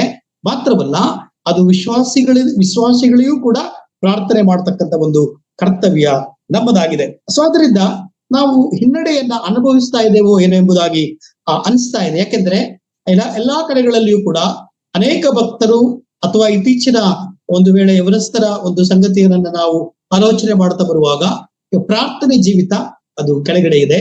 ಹೆಚ್ಚಾಗಿ ಪ್ರಾರ್ಥನೆ ಮಾಡದೇ ಇರತಕ್ಕಂಥ ಒಂದು ಸಂಗತಿ. ಯಾಕೆಂದ್ರೆ ಪ್ರಾರ್ಥನೆ ಮಾಡ್ತಾ ಹೋಗುವಾಗ ದೇವರು ನಮ್ಮ ಜೊತೆಗಳಿಗೆ ಮಾತನಾಡ್ತಾನೆ ಮತ್ತು ನಮಗೆ ಮಾರ್ಗದರ್ಶನ ಮಾಡ್ತಾನೆ. ನಮಗೆ ಏನ್ ಕೊಡ್ಬೇಕು, ಏನ್ ಕೊಡಬಾರ್ದು ಹೇಳ್ತಕ್ಕಂಥ ಒಂದು ಸಂಗತಿ ಆತನ ಚಿತ್ತದಲ್ಲಿದೆ. ಮಗನೇ, ನಿಮ್ಗೆ ಇದನ್ನ ನಾನು ಕೊಡ್ತೇನೆ ಅಥವಾ ಇದನ್ನ ನಾನು ಕೊಡುವುದಿಲ್ಲ, ಇವೆಲ್ಲಾ ಸಂಗತಿಗಳನ್ನ ಕರ್ತನು ನಮಗೆ ತಿಳಿಸಿ ಕೊಡ್ತಾ ಹೋಗ್ತಕ್ಕಂಥವರಾಗಿದ್ದೇನೆ. ಹಳೆ ಒಡಂಬಡಿಕೆಯ ಒಂದು ಉದಾಹರಣೆಯನ್ನು ನಾನು ತೆಗೆದುಕೊಳ್ಳುವುದಾದರೆ, ಯೆಶಾಯನು ಬರೆದ ಪ್ರವಾದನೆ ಗ್ರಂಥ 38ನೇ ಅಧ್ಯಾಯದ 1-5 ವಚನಗಳವರೆಗೆ ನಾವು ನೋಡುವಾಗ, ಯೆಶಾಯನು ಬರೆದ ಪ್ರವಾದನೆ ಗ್ರಂಥ 38ನೇ ಅಧ್ಯಾಯದ 1-5 ವಚನಗಳವರೆಗೆ ನೋಡುವಾಗ ಹಿಜ್ಕೀಯನಿಗೆ ಸಾವು ಬಂದಿದೆ. ಹಿಜ್ಕೀಯನು ಆತನು ಏನಾಗಿದೆ, ಆತನು ಮರಣ ಹೊಂದುವಂತ ಒಂದು ಸಂಗತಿಗಳು ಬಂದದಾಗಿದೆ. ಯೆಶಾಯನಲ್ಲಿ ಹೇಳ್ತಾ ಇದ್ದಾನೆ, ನಿನ್ನ ಒಂದು ಕಾಲ ಅದು ಮುಕ್ತಾಯಗೊಳ್ತಾ ಇದೆ ಎಂಬುದಾಗಿ ಅವನು ಹೇಳ್ತಾ ಇದ್ದಾನೆ. ಆದ್ರೆ ಅವನೇನ್ ಮಾಡ್ತಾ ಇದ್ದಾನೆ, ಆ ಹಿಜ್ಕೀಯನು ಅವನು ಕರ್ತನಲ್ಲಿ, ನಾನು ನಿನಗೋಸ್ಕರವಾಗಿ ಜೀವಿಸ್ತಾ ಇರ್ತಕ್ಕಂಥ ಮಗನಾಗಿದ್ದೇನೆ ದೇವರೇ ಎಂಬುದಾಗಿ ಆತನು ಕರ್ತನ ಪಾದ ಬಳಿಯಲ್ಲಿ ಕೇಳ್ತಾ ಇದ್ದಾನೆ. ಅದಕ್ಕೆ ಅವನಿಗೆ 15 ವರ್ಷಗಳು ಹೆಚ್ಚಾಗಿ ಸಿಕ್ಕಿರುವುದನ್ನು ನಾವಲ್ಲಿ ಗಮನಿಸ್ತಕ್ಕಂಥವರು ಆಗಿದ್ದೇವೆ. ಅಂದರೆ ನಾವು ನೋಡ್ತಾ ಬರುವಾಗ ಪ್ರಾರ್ಥನೆ ಮಾಡುವಾಗ ಆತನನ್ನ ದೇವರು ಆಶೀರ್ವದಿಸಿರ್ತಕ್ಕಂಥದ್ದನ್ನು ನಾವಲ್ಲಿ ಗಮನಿಸ್ತೇವೆ. ಮತ್ತು ಸಾಮಾನ್ಯವಾಗಿ ಮನುಷ್ಯರ ಒಂದು ಆಶೆ ಏನಂತ ಹೇಳಿದ್ರೆ, ಇವತ್ತು ನಾವು ಕೂಡ ವಿಶ್ವಾಸಿಗಳು ಸಾಮಾನ್ಯವಾಗಿ ಇವತ್ತು ನಾನು ಮರಣ ಹೊಂದಿದ್ರು ಕೂಡ ನಾನು ಪರಲೋಕಕ್ಕೆ ಹೋಗ್ತೇನೆ ಅನ್ನತಕ್ಕಂಥ ಒಂದು ನಿರೀಕ್ಷೆಯಲ್ಲಿ ಇದ್ದೇನೆ ಎಂಬುದಾಗಿ ನಿಜ, ಅದು ನಾವು ಒಪ್ಪಿಕೊಳ್ತಕ್ಕಂಥ ವಿಷಯವಾಗಿದೆ. ರಕ್ಷಿಸಲ್ಪಟ್ಟಿರ್ತಕ್ಕಂಥವ್ರು ನಾವು ಪರಲೋಕವನ್ನ ಪ್ರವೇಶ ಮಾಡ್ತಕ್ಕಂಥವ್ರಾಗಿದ್ದೇವೆ.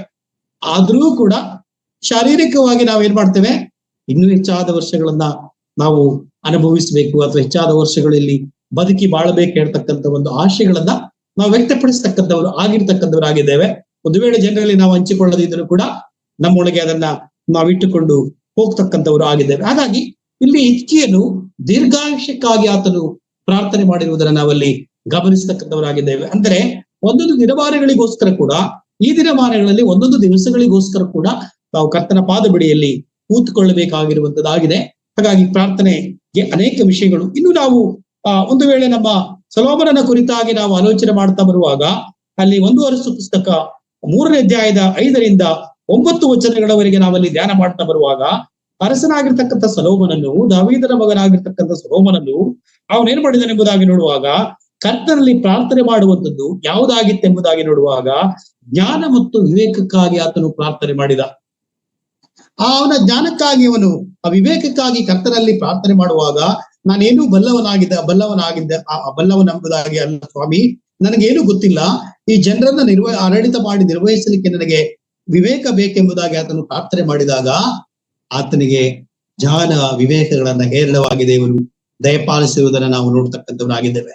ಪ್ರಿಯರೇ, ಆದ್ದರಿಂದ ದೇವರಿಂದ ದೈವಿಕ ಜ್ಞಾನವನ್ನ ಕೇಳಿರ್ತಕ್ಕಂಥ ವ್ಯಕ್ತಿ ಈ ಸೊಲೊಮೋನನಾಗಿದ್ದಾನೆ. ಇವತ್ತು ನಮಗೂ ನಿಮಗೂ ಏನು ವಾಕ್ಯ ಇದೆ ಎಂಬುದಾಗಿ ನಾವು ಅರ್ಥೈಸಿಕೊಳ್ಳಬೇಕು. ಯಾಕೋಬನ ಪತ್ರಿಕೆ 1ನೇ ಅಧ್ಯಾಯದ 5ನೇ ವಚನ ನಮಗೆ ಹೇಳ್ತಾ ಇದೆ. ಯಾಕೋಬನ ಪತ್ರಿಕೆ 1ನೇ ಅಧ್ಯಾಯದ 5ನೇ ವಚನ, ನಿಮ್ಮಲ್ಲಿ ಯಾವರಿಗಾದರೂ ಜ್ಞಾನ ಕಡಿಮೆಯಾಗಿದ್ದರೆ ಅವನು ದೇವರನ್ನ ಕೇಳಿಕೊಳ್ಳಲಿ, ಅದು ಅವನಿಗೆ ದೊರಕುವುದು. ದೇವರು ಹಂಗಿಸದೆ ಎಲ್ಲರಿಗೂ ಉದಾರ ಮನಸ್ಸಿನಿಂದ ಕೊಡುವನಾಗಿದ್ದಾನೆ. ಪ್ರಿಯರೇ, ನಾವಿಲ್ಲಿ ಹೊಸ ಒಡಂಬಡಿಕೆಯಲ್ಲಿ ನಾವು ನೋಡ್ತಕ್ಕಂಥವರಾಗಿದ್ದೇವೆ. ದೈವಿಕ ಜ್ಞಾನ, ದೇವರ ಜ್ಞಾನವನ್ನ ಇವತ್ತು ಪ್ರಾರ್ಥನೆಯಲ್ಲಿ ಹೆಚ್ಚಾಗಿ ಯಾರೂ ಕೂಡ ಕೇಳಿಕೊಳ್ಳದೇ ಇರತಕ್ಕಂಥ ಪರಿಸ್ಥಿತಿಯನ್ನು ನಾವು ನೋಡ್ತಾ ಇದ್ದೇವೆ. ಸೊ ಅದರಿಂದ ದೈವಿಕ ಜ್ಞಾನ ಬಹಳ ಪ್ರಾಮುಖ್ಯವಾದದ್ದು. ದೈವಿಕ ಜ್ಞಾನವನ್ನ ಕರ್ತನಲ್ಲಿ ಕೇಳಿಕೊಳ್ಳಬೇಕಾಗಿರುವಂತದ್ದಾಗಿದೆ. ಈ ದೈವಿಕ ಜ್ಞಾನ, ದೇವರ ಜ್ಞಾನ, ದೇವರ ವಾಕ್ಯದ ಜ್ಞಾನ, ಇದನ್ನ ನಾವು ಕೇಳಿಕೊಳ್ಳುವಲ್ಲಿ ವಿಫಲತೆಯನ್ನ ಹೊಂದುತ್ತಾ ಇದ್ದೇವೆ. ಅದರ ಬಗ್ಗೆ ನಮಗೆ ಆಸಕ್ತಿ ಕಡಿಮೆ ಆಗ್ತಾ ಇದೆ. ಹಾಗಾಗಿ ನಾವು ಲೋಕದ ವ್ಯವಹಾರಗಳಿಗೆ ಅಥವಾ ಲೋಕದಲ್ಲಿ ನನಗೆ ಆಶೀರ್ವಾದಗಳಾಗಬೇಕು, ಇವುಗಳ ಕಡೆಗೆ ನಾವು ಹೆಚ್ಚಿನ ಗಮನ ಹರಿಸ್ತಾ ಇದ್ದೇವೆ. ಹಾಗೆ ಹರಿಸುವಾಗ ಸೊಲೊಮೋನನು ಆತನ ಕುರಿತಾಗಿ ನಾವು ನೋಡುತ್ತಾ ಬರುವಾಗ ಆತನಿಗೆ ಲೋಕದ ಆಶೀರ್ವಾದಗಳು ಉಂಟಾಗಿರುವುದನ್ನು ನಾವು ಗಮನಿಸ್ತೇವೆ. ಆದರೆ ಆತನು ದೇವರಲ್ಲಿ ಕೇಳಿಕೊಂಡಿರ್ತಕ್ಕಂಥದ್ದು, ದೇವರ ಆತನಿಗೆ ನಿನಗೇನ್ ಬೇಕೆಂಬುದಾಗಿ ಕೇಳಿಕೊಳ್ಳುವಾಗ ನನಗೆ ವಿವೇಕವನ್ನು ದಯಪಾಲಿಸೆಂಬುದಾಗಿ ಆತನು ಅಲ್ಲಿ ಕೇಳಿಕೊಂಡನು. ಅದರಿಂದ ಅವನು ದೈವಿಕ ಜ್ಞಾನಕ್ಕಾಗಿ, ದೇವರ ಆಲೋಚನೆಗಳಿಗಾಗಿ ಆತನು ಆಶೆ ಪಟ್ಟನು. ಪ್ರಿಯರೇ, ಇವತ್ತು ನನ್ನ ನಿಮ್ಮ ಆಶೆ ಏನಾಗಿದೆ? ನಾವು ಯಾವುದನ್ನ ಪ್ರಾರ್ಥಿಸ್ತಾ ಇದ್ದೇವೆ, ನಾವು ಯಾವುದನ್ನ ಕೇಳ್ತಾ ಇದ್ದೇವೆ ಎನ್ನುವುದನ್ನು ನಾವು ಪರೀಕ್ಷೆ ಮಾಡಿಕೊಳ್ಳಬೇಕಾಗಿದೆ. ಯಾಕೆಂದರೆ ಯಾವನಿಗಾದರೂ ಜ್ಞಾನ ಕಡಿಮೆಯಾಗಿದ್ದರೆ ಅವನು ದೇವರನ್ನ ಕೇಳಿಕೊಳ್ಳಲಿ, ಅದು ಅವನಿಗೆ ದೊರೆಯುವುದೆಂಬುದಾಗಿ ನಾವಲ್ಲಿ ನೋಡ್ತಕ್ಕಂಥವರಾಗಿದ್ದೇವೆ. ಈ ದೈವಿಕ ಜ್ಞಾನಕ್ಕೆ ನಾವು ಹೆಚ್ಚಿನ ಪ್ರಾಶಸ್ತ್ಯವನ್ನ ಕೊಡಬೇಕಾಗಿರ್ತಕ್ಕಂಥವರು ಆಗಿರಬೇಕು ಪ್ರಿಯರೇ. ಆದ್ದರಿಂದ ದೈವಿಕ ಜ್ಞಾನದ ಕಡೆಗೆ ನಮ್ಮ ಒಲವು ಇದೆಯೋ ಇಲ್ಲವೋ ಎಂಬುದನ್ನ ನಾವು ಪ್ರಶ್ನೆ ಮಾಡಿಕೊಳ್ಳಬೇಕು. ಯಾಕೆಂದರೆ ಹೆಚ್ಚಾಗಿ ದೇವರ ಜ್ಞಾನದಿಂದ ಕೂಡಿದವರಾಗಿ ಈ ಒಂದು ಜ್ಞಾನವನ್ನ ಕರ್ತನಿಂದಲೇ ನಾವು ಪಡೆಯುವಾಗ, ಕರ್ತನಿಂದಲೇ ನಾವು ಅದನ್ನ ಪ್ರಾಪ್ತ ಮಾಡಿಕೊಳ್ಳುವಾಗ ಖಂಡಿತವಾಗಿಯೂ ನಮ್ಮ ಆತ್ಮಿಕ ಜೀವಿತಕ್ಕೆ ಬಲ ಇದೆ. ಅದರಿಂದ ಈ ಒಂದು ಪ್ರಾರ್ಥನೆಯನ್ನ ಕರ್ತನು ಅಪೇಕ್ಷೆ ಮಾಡತಕ್ಕಂಥವನಾಗಿದ್ದಾನೆ. ಆದ್ದರಿಂದ ನೀವು ದೈವಿಕ ಜ್ಞಾನ, ನನ್ನಲ್ಲಿ ಜ್ಞಾನವನ್ನ ನೀವು ಪಡ್ಕೊಳ್ರಿ ಎಂಬುದಾಗಿ ಆತನು ಹೇಳಿಕೊಡ್ತಕ್ಕಂಥವನಾಗಿದ್ದಾನೆ. ಹಾಗಾದ್ರೆ ನಾವೆಷ್ಟು ಜನ ಕರ್ತನಲ್ಲಿ ಜ್ಞಾನವನ್ನ ಪಡ್ಕೊಳ್ಳುವುದಕ್ಕೆ ಆಸಕ್ತಿಯಿಂದ ನಾವಿದ್ದೇವೆ ಹೇಳುವುದನ್ನ ನಮ್ಮನ್ನ ನಾವು ಪ್ರಶ್ನೆ ಮಾಡಿಕೊಳ್ಳಬೇಕಾಗಿರ್ತಕ್ಕಂಥದ್ದು ಆಗಿದೆ ಪ್ರಿಯರೇ. ಅದರಿಂದ ಅನೇಕ ವಿಷಯಗಳಿಗೆ ನಾವು ಪ್ರಾರ್ಥನೆ ಮಾಡಿಕೊಡ್ತಕ್ಕಂಥವ್ರು ಸಂಗತಿಗಳು ಇದೆ. ನಿಮ್ಮ ವೈರಿಗಳಿಗಾಗಿ ನೀವು ಪ್ರಾರ್ಥನೆ ಮಾಡ್ರಿ ಎಂಬುದಾಗಿ ಕರ್ತನಾದ ಯೇಸು ಕ್ರಿಸ್ತನು ಹೇಳಿದನು. ನಮ್ಮನ್ನು ಅನ್ಯಾಯವಾಗಿ ಉಪಯೋಗಿಸಿಕೊಳ್ತಕ್ಕಂಥವ್ರಿಗೆ ಅವರಿಗೋಸ್ಕರ ನೀವು ಪ್ರಾರ್ಥನೆ ಮಾಡ್ರಿ ಎಂಬುದಾಗಿ ಕೂಡ ಮತ್ತಾಯನ ಬರೆದ ಸುವಾರ್ತೆ 38ನೇ ಅಧ್ಯಾಯದಿಂದ 48 ವಚನಗಳವರೆಗೆ ಸ್ವಾಮಿಯಲ್ಲಿ ಅನೇಕ ವಿಷಯಗಳನ್ನ ಹೇಳ್ತಾ ಬಂದಿರುವುದನ್ನ ನಾವಲ್ಲಿ ತಕ್ಕಂಥವರಾಗಿದೆ. 1 ತಿಮೋಥೆ 5ನೇ ಅಧ್ಯಾಯದ 17ನೇ ವಚನವನ್ನು ನಾವು ಗಮನಿಸುವಾಗ ನಿಮ್ಮ ಸಭಾ ಹಿರಿಯರಿಗಾಗಿ ಮಾಡಿ ಎಂಬುದಾಗಲಿ ನಾವು ನೋಡ್ತಕ್ಕಂಥವರಾಗಿದ್ದೇವೆ. ಸೊ ಆದ್ದರಿಂದ ನಾವು ನೋಡ್ತಕ್ಕಂಥ ಸಂಗತಿಗಳಿಗೋಸ್ಕರವಾಗಿ ನಾವು ಪ್ರಾರ್ಥನೆ ಮಾಡಬೇಕಾಗಿರ್ತಕ್ಕಂಥವರಾಗಿದ್ದೇವೆ. ಪ್ರತಿಯೊಂದು ವಿಷಯಗಳಿಗೆ ಪ್ರಾರ್ಥನೆ ಅವಶ್ಯಕತೆ ಇದೆ. ಎಲ್ಲಾ ವಿಷಯಗಳಿಗೂ ಕೂಡ ನಾವು ಪ್ರಾರ್ಥನೆ ಮಾಡಿಕೊಡ್ತಕ್ಕಂಥವರು ಆಗಿದ್ದೇವೆ. ಅಷ್ಟು ಮಾತ್ರವಲ್ಲ, ನಾವು ಪ್ರಾರ್ಥನೆ ಮಾಡುವಾಗ ಹೇಗೆ ಮಾಡ್ತಾ ಇದ್ದೇವೆ? ಒಂದು ವೇಳೆ ನಾವು ಮಾನಸಿಕವಾದ ಪ್ರಾರ್ಥನೆಯೊಂದಿಗೆ ನಾವು ನಮ್ಮ ಪ್ರಾರ್ಥನೆಗಳನ್ನು ನಾವು ಮುಗಿಸಿದ ಪ್ರಾರ್ಥನೆಯಲ್ಲಿ ನಾವು ತಲ್ಲೀನರಾಗಿದ್ದೇವೋ, ಸೊ ಇದೆಲ್ಲವನ್ನು ನಾವು ಅರ್ಥ ಮಾಡಿಕೊಳ್ಳಬೇಕಾಗಿರುವಂತದ್ದು ಕೂಡ ಬಹಳ ಮುಖ್ಯವಾಗಿದೆ. ಯಾಕೆಂದ್ರೆ ಸತ್ಯವೇದದಲ್ಲಿ ಒಂದು ಸಂಗತಿ ಕೂಡ ನಮಗೆ ಆಗಿದ್ದೇವೆ. ಸಾಮಾನ್ಯವಾಗಿ ನಾವು ಮಾನಸಿಕವಾಗಿ ಆಲೋಚನೆ ಮಾಡುವಾಗ ಅನೇಕ ಆಶೋತ್ತರಗಳು ನಮ್ಮ ಮುಂದೆ ಇದೆ. ಒಂದು ವೇಳೆ ನಾವು ದೊಡ್ಡದಾದ ಮನೆಯನ್ನು ಕಟ್ಟಬೇಕು, ಅಥವಾ ಒಂದು ವೇಳೆ 4 ಚಕ್ರದ ವಾಹನಗಳನ್ನ ಖರೀದಿಸಬೇಕು, ಅಥವಾ ಅನೇಕ ಸೈಟ್ಗಳನ್ನ ನಾವು ಪರ್ಚೇಸ್ ಮಾಡಬೇಕು. ಈ ಎಲ್ಲ ಲೋಕದ ವಿಷಯಗಳಿಗಾಗಿ ನಾವು ಪ್ರಾರ್ಥನೆ ಮಾಡತಕ್ಕಂಥದ್ದು ಇದೆ.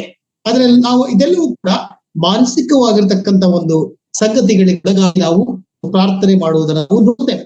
ಆದ್ರೆ ಸತ್ಯವೇದದಲ್ಲಿ ನಾವು ದೇವರಾತ್ಮನಿಂದ ಪ್ರಾರ್ಥಿಸಬೇಕು ಹೇಳ್ತಕ್ಕಂಥ ಒಂದು ಸಂಗತಿಯನ್ನ ನಾವು ಯಾವತ್ತು ರೋಮಾಪುರ ಪತ್ರಿಕೆ 8ನೇ ಅಧ್ಯಾಯದ 26-27ನೇ ವಚನದಲ್ಲಿ ನಾವು ನೋಡುವಾಗ, ರೋಮ 8:26 ನಾವು ನೋಡುವಾಗ, ನಾವು ತಕ್ಕ ಪ್ರಕಾರ ಏನು ಬೇಡಿಕೊಳ್ಳಬೇಕು ನಮಗೆ ಗೊತ್ತಿಲ್ಲದ್ರಿಂದ ಪವಿತ್ರಾತ್ಮನೇ ತಾನೇ ಮಾತಿಲ್ಲದಂತ ನರಳಾಡದಿಂದ ನಮಗೋಸ್ಕರವಾಗಿ ಬೇಡಿಕೊಳ್ಳುತ್ತಾನೆ.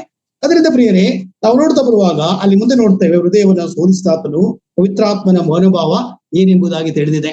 ನಮ್ಮ ಪ್ರಾರ್ಥನೆ ಅದು ದೇವರಾತ್ಮನಿಂದ ಕೂಡಿರತಕ್ಕಂಥ ಪ್ರಾರ್ಥನೆ, ದೇವರಾತ್ಮನ ಸಲಹೆಯೊಂದಿಗೆ, ದೇವರಾತ್ಮನ ಮಾರ್ಗದರ್ಶನದಲ್ಲಿ ಇರತಕ್ಕಂಥ ಪ್ರಾರ್ಥನೆ ಆಗಿರ್ಬೇಕು ಹೇಳುವುದನ್ನು ನಾವಲ್ಲಿ ಗಮನಿಸತಕ್ಕಂಥವರಾಗಿದ್ದೇವೆ. ಮತ್ತು ನಾವು ನಂಬಿಕೆ ಇಟ್ಟುಕೊಂಡು ಪ್ರಾರ್ಥನೆ ಮಾಡಬೇಕು ಹೇಳುವಂತ ಒಂದು ಸಂಗತಿಯನ್ನ ನಾವಲ್ಲಿ ಗಮನಿಸತಕ್ಕಂಥವರಾಗಿದ್ದೇವೆ. ಯಾಕೆಂದ್ರೆ ದೇವರು ನಾವು ನಂಬಿಕೆ ಇಲ್ಲದ ದೇವರನ್ನ ಮೆಚ್ಚಿಸುವುದು ಅಸಾಧ್ಯ ಎಂಬುದಾಗಿ ಇಬ್ರಿಯ ಪತ್ರಿಕೆ 11ನೇ ಅಧ್ಯಾಯದ 6ನೇ ವಚನ ನಮಗೆ ಹೇಳತಕ್ಕಂಥದ್ದಾಗಿದೆ.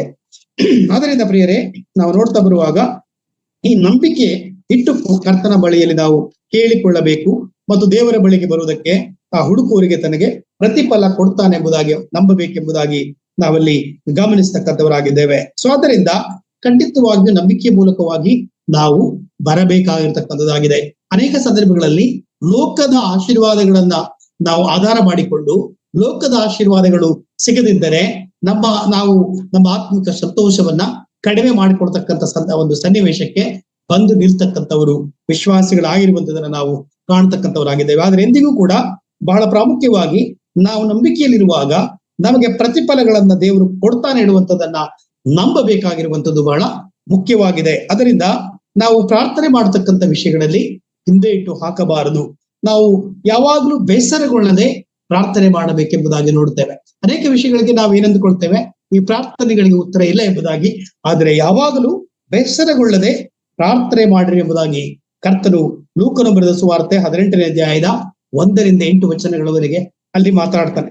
ಒಬ್ಬ ವಿಧವೆ ಅವನು ತನ್ನ ಬೇಡಿಕೆಗಳನ್ನ ನ್ಯಾಯಾಧಿಪತಿಗಳ ಮುಂದೆ ಬಂದಾಗ, ಪದೇ ಪದೇ ಅವನ ಬಳಿಗೆ ಬಂದಾಗ ಅದಕ್ಕೆ ಸರಿಯಾದ ಕ್ರಮಗಳನ್ನ ಆತನು ಕೈಕೊಡ್ತಾನೆ. ಹಾಗೆಯೇ ಕರ್ತನು ನಮ್ಮನ್ನ ಆತನು ಕೇಳತಕ್ಕಂಥವನಾಗಿದ್ದಾನೆ ಎಂಬುದಾಗಿ ನೋಡುತ್ತೇವೆ. ನಾವು ಬೇಸರಗೊಳ್ಳದೆ ಪ್ರಾರ್ಥನೆ ಮಾಡಬೇಕು, ಎಡೆಬಿಡದೆ ಪ್ರಾರ್ಥನೆ ಮಾಡಬೇಕೆಂಬುದಾಗಿ 1ನೇ ತೆಸಲೋನಿಕ ಪತ್ರಿಕೆ 5ನೇ ಅಧ್ಯಾಯದ 17ನೇ ವಚನದಲ್ಲಿ ನಾವು ನೋಡ್ತಕ್ಕಂಥವರಾಗಿದ್ದೇವೆ. ಸೊ ಆದ್ದರಿಂದ ಈ ಒಂದು ಪ್ರಾರ್ಥನೆ ಕರ್ತನ ಪಾದ ಬಳಿಯಲ್ಲಿ ನಾವು ಯಾವಾಗಲೂ ಮಾಡ್ತಾ ಇರಬೇಕೆಂಬುದಾಗಿ ನೋಡ್ತೇವೆ. ಯಾಕೆಂದ್ರೆ ಅನೇಕರಿಗೆ ಪ್ರಾರ್ಥನೆ ಮಾಡ್ಲಿಕ್ಕೆ ಸಮಯ ಇಲ್ಲ ಹೇಳ್ತಕ್ಕಂಥ ಸಂಗತಿಗಳನ್ನ ಲೋಕದಲ್ಲಿ ನಾವು ಅಥವಾ ಅನೇಕ ಸಭೆಗಳಲ್ಲಿ ನಾವು ಅದನ್ನ ಕಾಣ್ತಾ ಇದ್ದೇವೆ. ಸೊ ಹಾಗಾಗಿ ಬೇಸರ ಇಲ್ಲದೆ ನಾವು ಪ್ರಾರ್ಥನೆ ಮಾಡ್ತಾ ಇರ್ತಕ್ಕಂಥ ಒಂದು ಜೀವಿತ ಕ್ರಿಸ್ತಿಯ ಜೀವಿತದಲ್ಲಿ ಬೇಕಾಗಿರ್ತಕ್ಕಂಥದ್ದಾಗಿದೆ. ನಮಗೆ ಬೇಸರ ಆಗಬಾರದು. ನಾವು ಯಾವಾಗಲೂ ಕರ್ತನಲ್ಲಿ ಆಸಕ್ತಿಯಿಂದ ಪ್ರಾರ್ಥನೆ ಮಾಡ್ತಕ್ಕಂಥ ಒಂದು ಜೀವಿತ ನಮ್ಮಲ್ಲಿ ಇರಬೇಕಾಗಿರ್ತಕ್ಕಂಥದ್ದಾಗಿದೆ. ಮತ್ತು ಬಹಳ ದೀನತೆಯಿಂದ ನಾವು ಪ್ರಾರ್ಥನೆ ಮಾಡಬೇಕಾಗಿದೆ ಎಂಬುದಾಗಿ 2 ಪೂರ್ವಕಾಲ ವೃತ್ತಾಂತ 7ನೇ ಅಧ್ಯಾಯದ 14ನೇ ವಚನ ನಮಗೆ ಹೇಳ್ತಾ ಇದೆ. 2 ಪೂರ್ವಕಾಲ ವೃತ್ತಾಂತ 7ನೇ ಅಧ್ಯಾಯದ 14ನೇ ವಚನದಲ್ಲಿ, ನನ್ನವರೆಂದು ಹೆಸರುಗೊಂಡ ನನ್ನ ಪ್ರಜೆಗಳು ತಮ್ಮನ್ನ ತಗ್ಗಿಸಿಕೊಂಡು ತಮ್ಮ ಕೆಟ್ಟ ನಡತೆಯನ್ನು ಬಿಟ್ಟು ನನ್ನನ್ನು ಪ್ರಾರ್ಥಿಸಿದರೆ ಉತ್ತರ ದಯಪಾಲಿಸುವೆನು. ಪ್ರಿಯರೇ, ನಾವು ನೋಡುವಾಗ ಪಶ್ಚಾತ್ತಾಪದಿಂದ ಕರ್ತನ ಪಾದ ಬಳಿಗೆ ಬರುವಾಗ, ಆತನಲ್ಲಿ ಕೇಳಿಕೊಳ್ಳುವಾಗ, ಆತನ ಪ್ರಜೆ ಎಂಬುದಾಗಿ ನಾವು ನಮ್ಮನ್ನ ತಗ್ಗಿಸಿಕೊಂಡು ಕರ್ತನಲ್ಲಿ ಕೇಳಿಕೊಳ್ಳುವಾಗ ಉತ್ತರಗಳನ್ನ ಆತನು ಕೊಡ್ತಾನೆ ಎಂಬತಕ್ಕಂಥ ಒಂದು ಸಂಗತಿಯನ್ನ ನಾವಲ್ಲಿ ನೋಡ್ತಕ್ಕಂಥವರಾಗಿದ್ದೇವೆ. ಪ್ರಿಯರೇ, ಇದು ವಿಶ್ವಾಸಿಗಳಾಗಿರ್ತಕ್ಕಂಥ ನಮಗೆ ನಾವು ಪ್ರಾರ್ಥನೆ ಯಾಕೆ ಮಾಡಬೇಕು, ಹೇಗೆ ಮಾಡಬೇಕು ಹೇಳ್ತಕ್ಕಂಥ ಒಂದು ಸಂಗತಿ ನಮಗಿರುವಂತದ್ದಾಗಿದೆ. ಸೊ ಆದ್ದರಿಂದ ನಾವು ಪ್ರಾರ್ಥನೆ ಮಾಡುವಾಗ ಕೇವಲ ಯಾವುದೋ ಒಂದು ಬೇಡಿಕೆಗಳನ್ನು ಇಟ್ಟುಕೊಂಡು ನಾವು ಕರ್ತನ ಮುಂದೆ ನಾವು ಪ್ರಾರ್ಥಿಸತಕ್ಕಂಥವರಾಗಿದ್ದೇವೆ. ಮಾನಸಿಕವಾಗಿ ನಾವು ಇಚ್ಛೆ ಪಡ್ತಕ್ಕಂಥವ್ರು ಅದೇ ರೀತಿಯಾಗಿ ಆಗಬೇಕೆಂಬುದಾಗಿ ಆಚಿಸ್ತೇವೆ. ಆದರೆ ದೇವರ ವಾಕ್ಯ ಅದಕ್ಕೆ ಕೆಲವು ನಿಬಂಧನೆಗಳನ್ನು ನಮಗೆ ಕೊಟ್ಟಿದೆ. ದೇವರ ವಾಕ್ಯ ನಾವು ಪ್ರಾರ್ಥನೆ ಮಾಡುವುದಕ್ಕಾಗಿ ನಮ್ಮ ಪ್ರಾರ್ಥನೆಗಳು ಕೆಲವು ನಿಬಂಧನೆಗಳಿಂದ ಕೂಡಿರ್ತಕ್ಕಂಥದ್ದಾಗಿದೆ. ಅದು ನಮ್ಮ ಇಷ್ಟಕ್ಕನುಸಾರವಾಗಿ ನಮ್ಮ ಮಾನಸಿಕವಾದ ಪ್ರಕ್ರಿಯೆಗೆ ಒಳಗಾಗಿ ಪ್ರಾರ್ಥನೆ ಮಾಡುವಂತ ಒಂದು ಸಂಗತಿಗಳು ಅಲ್ಲ. ನಾವು ಅನೇಕ ವಿಷಯಗಳಿಗೆ ಪ್ರಾರ್ಥನೆಗಳನ್ನ ಮಾಡಬೇಕಾಗಿರುವಂತದ್ದು ನಮ್ಮ ಕರ್ತವ್ಯವಾಗಿದೆ. ಯಾಕಂದ್ರೆ ನಾವೊಂದು ವೇಳೆ ಸೋಮವಾರದಿಂದ ಹಿಡಿದು ಒಂದು ವೇಳೆ ಶನಿವಾರದವರೆಗೆ ನಾವು ಪ್ರಾರ್ಥನೆ ಮಾಡ್ಲಿಕ್ಕೆ ಅನೇಕ ವಿಷಯಗಳ ಪಟ್ಟಿಗಳನ್ನ ನಾವು ಮಾಡಿಕೊಳ್ಳಿಕ್ಕೆ ಸಾಧ್ಯತೆ ಇದೆ. ಅದರಿಂದ ಅನೇಕ ವಿಷಯಗಳನ್ನು ನಾವು ಪಟ್ಟಿ ಮಾಡಿಕೊಂಡ್ರೆ ನಾವು ಪ್ರಾರ್ಥನೆ ಸೋಮವಾರದಿಂದ ಹಿಡಿದು ನಾವು ಶನಿವಾರದವರೆಗೆ, ರವಿವಾರ ನಾವು ಒಂದು ವೇಳೆ ಸಭೆಯಲ್ಲಿ ಪ್ರಾರ್ಥನೆಯನ್ನ ನಾವು ಮಾಡ್ತಕ್ಕಂಥವರಾಗಿದ್ದೇವೆ. ಒಟ್ಟಿನಲ್ಲಿ ಆ ಒಂದು ಪ್ರಾರ್ಥನೆಗೆ ಅನೇಕ ವಿಷಯಗಳಿಂದ ಕೂಡಿರ್ತಕ್ಕಂಥ ಒಂದು ಪ್ರಾರ್ಥನೆ ಜೀವಿತ ನಮ್ಗೆ ಇರ್ತಕ್ಕಂಥದ್ದಾಗಿದೆ.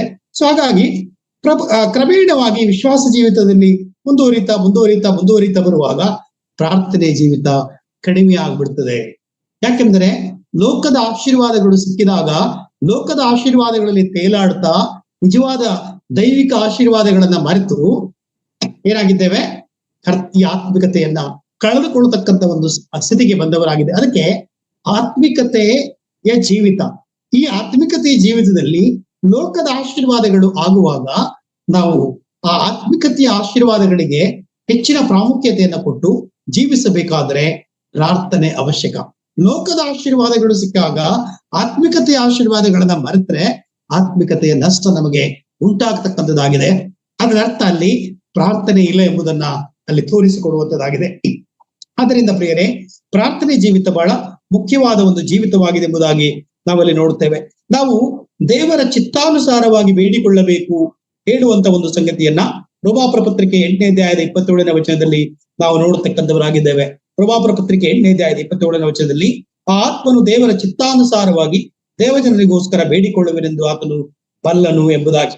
ಅದರಿಂದ ಪ್ರಿಯರೇ, ನಾವು ನೋಡುವಾಗ ದೇವರ ಚಿತ್ತ, ಅದರಲ್ಲಿ ಚಿತ್ತ, ದೇವರೇ ನಿನ್ನ ಚಿತ್ತ ಹೇಗಿದೆ ಎಂಬುದಲ್ಲ, ಹಾಗೆ ಆಗ್ಬೇಕೆಂಬುದಾಗಿ ನಾವು ಕೇಳಿಕೊಳ್ಳಬೇಕೇ ವಿನಃ ನಾವು ಒಂದು ವೇಳೆ ಹಿಜ್ಕೀಯನ ಹಾಗೆ ನನಗೆ ನನ್ನ ಆಯುಷ್ಯದ ಹೆಚ್ಚಿಸೆಂಬುದಾಗಿ ಪ್ರಾರ್ಥನೆ ಮಾಡುವಾಗ ಮುಂದೆ ಆತನಿಗೆ ಬೇರೆ ಸಮಸ್ಯೆಗಳು ಉಂಟಾಗಿರುವುದನ್ನು ನಾವಲ್ಲಿ ಕಾಣತಕ್ಕಂಥವರಾಗಿದ್ದೇವೆ. ಆದ್ದರಿಂದ ದೇವರ ಚಿತ್ತಕ್ಕನುಸಾರವಾಗಿ ಪ್ರಾರ್ಥನೆ ಮಾಡಬೇಕು. ನಮ್ಮ ಕರ್ತನಾದ ಯೇಸು ಕ್ರಿಸ್ತನು ಈ ಲೋಕದಲ್ಲಿ ಇರುವಾಗ ಮತ್ತಾಯನ ಬರೆದ ಸುವಾರ್ತೆ 26ನೇ ಅಧ್ಯಾಯದ 39ನೇ ವಚನದಲ್ಲಿ ಯೇಸು ಕ್ರಿಸ್ತನು ಕೂಡ ಸ್ವಾಮಿ ಹೇಳಿದನು, ನನ್ನ ಚಿತ್ತದಂತೆ ಆಗದೆ ನಿನ್ನ ಚಿತ್ತದಂತೆ ಆಗಲಿ ಎಂಬುದಾಗಿ. ಪ್ರಿಯರಾದ್ದರಿಂದ ಇವತ್ತು ನಾವು ಎಷ್ಟು ಜನ ನಾವು ಹಾಗೆ ಹೇಳಲಿಕ್ಕೆ ಸಿದ್ಧರಾಗಿದ್ದೇವೆ. ನನ್ನ ಚಿತ್ತದಂತೆ ಆಗದೆ ಸ್ವಾಮಿ, ಎಲ್ಲವೂ ನಿನ್ನ ಚಿತ್ತದಂತೆ ಆಗಲಿ ಎಂಬುದಾಗಿ ನಾವು ಅಂದುಕೊಳ್ತಾ ಇದ್ದೇವೆ. ಸೊ ಅದರಿಂದ ಈ ನಿಬಂಧನೆ ಇದೆ, ದೇವರ ಚಿತ್ತಕ್ಕೆ ಅನುಸಾರವಾಗಿ ನಾವು ಏನ್ ಮಾಡ್ಬೇಕಾಗಿದೆ, ಪ್ರಾರ್ಥನೆ ಮಾಡಬೇಕಾಗಿದೆ. ಕ್ರಿಸ್ತಿಯ ಜೀವಿತದಲ್ಲಿರ್ತಕ್ಕಂಥ ಈ ಲೋಕದಲ್ಲಿ ಅನೇಕ ತಪ್ಪಾದ ಬೋಧಕರು ಬೋಧನೆ ಮಾಡತಕ್ಕಂಥವರು ಲೋಕದಲ್ಲಿದ್ದಾರೆ. ಅವರು ಲೋಕದ ಆಶೀರ್ವಾದಗಳನ್ನೇ ಹೆಚ್ಚಾಗಿ ಆಧಾರ ಮಾಡಿಕೊಂಡವರು ಪ್ರಾರ್ಥನೆ ಮಾಡಿಕೊಡ್ತಕ್ಕಂಥವರಾಗಿದ್ದಾರೆ. ಸೊ ಆದರೆ ಪ್ರಿಯರೇ, ನಾವು ಆತ್ಮಿಕ ಜ್ಞಾನದಲ್ಲಿ ನಮಗೆ ಒಂದು ಕೆಲವು ಕಂಡೀಷನ್ಗಳನ್ನ ದೇವರಿಟ್ಟಿದ್ದಾನೆ. ಮೊದಲನೇದಾಗಿ ನಾವಲ್ಲಿ ದೇವರ ಚಿತ್ತಕ್ಕನುಸಾರವಾಗಿ ಪ್ರಾರ್ಥನೆ ಮಾಡಬೇಕೆಂಬುದಾಗಿ ನಾವಲ್ಲಿ ಗಮನಿಸ್ತಕ್ಕಂಥವ್ರು ಆಗಿದ್ದೇವೆ. ಅಷ್ಟು ಮಾತ್ರವಲ್ಲ, ನಮ್ಮ ಒಂದು ಸತ್ಯವೇದದ ಆಧಾರದಲ್ಲಿ ನಾವು ನೋಡ್ತಾ ಬರುವಾಗ ನಾವು ನಂಬಿಕೆಯಿಂದ ಪ್ರಾರ್ಥಿಸಬೇಕೆಂಬುದಾಗಿ ಮಾರ್ಕನ ಬರೆದ ಸುವಾರ್ತೆ 11ನೇ ಅಧ್ಯಾಯದ 24ನೇ ವಚನದಲ್ಲಿ ನಾವು ನೋಡ್ತಕ್ಕಂಥವರಾಗಿದ್ದೇವೆ. ಸೊ ಹಾಗಾಗಿ ನಾವಲ್ಲಿ ನಂಬಿಕೆಯಿಂದ ಪ್ರಾರ್ಥನೆ ಮಾಡಬೇಕು. ನಮ್ಮ ನಂಬಿಕೆ ಅದು ಅಲ್ಪ ಆಗಬಾರದು. ಅದಕ್ಕೆ ಯಾಕೋಬನು ಬರೀತಾನೆ, ಯಾಕೋಬನ ಪತ್ರಿಕೆ 1ನೇ ಅಧ್ಯಾಯದ 6ನೇ ವಚನದಲ್ಲಿ ಸ್ವಲ್ಪವೂ ಸಂದೇಹ ಪಡದೆ ನಂಬಿಕೆಯಿಂದ ಕೇಳಿಕೊಳ್ಳಬೇಕೆಂಬುದಾಗಿ ನಾವಲ್ಲಿ ನೋಡ್ತಕ್ಕಂಥವರಾಗಿದ್ದೇವೆ. ಸ್ವಲ್ಪವೂ ಸಂದೇಹ ಪಡದೆ, ಬಹಳ ಪ್ರಾಮುಖ್ಯವಾಗಿರ್ತಕ್ಕಂಥ ಇನ್ನೊಂದು ಕಂಡೀಷನ್ ಇದೆ. ಹಾಗೆ ನಾವು ಪ್ರಾರ್ಥನೆ ಮಾಡ್ತಾ ಇದ್ದೇವೆ ಎಂಬುದಾಗಿ ಹೇಳುವಾಗ ನಾವು ದೈವಿಕವಾಗಿಯೂ ಒಂದು ವೇಳೆ ಲೋಕದ ಮೊಟ್ಟ ಮೊದಲದಾಗಿ ವಿಶ್ವಾಸಿಗಳಾಗಿರ್ತಕ್ಕಂಥ ನಾವುಗಳು ಆರ್ಥಿಕ ಆಶೀರ್ವಾದಗಳಿಗಾಗಿ ನಾವು ಪ್ರಾರ್ಥನೆ ಮಾಡಬೇಕು. ವಿಶ್ವಾಸಿಗಳು ಇವತ್ತು ಕ್ರಿಸ್ತಿಯ ಜೀವಿತದಲ್ಲಿ ಫೇಲ್ ಆಗಿದ್ದು ಎಲ್ಲಿ ಅಂತ ಹೇಳಿದ್ರೆ ಲೋಕದ ಆಶೀರ್ವಾದಗಳಿಗಾಗಿ ಹೆಚ್ಚಾಗಿ ಪ್ರಾರ್ಥನೆ ಮಾಡ್ತಾ ಇರುವುದರಿಂದ.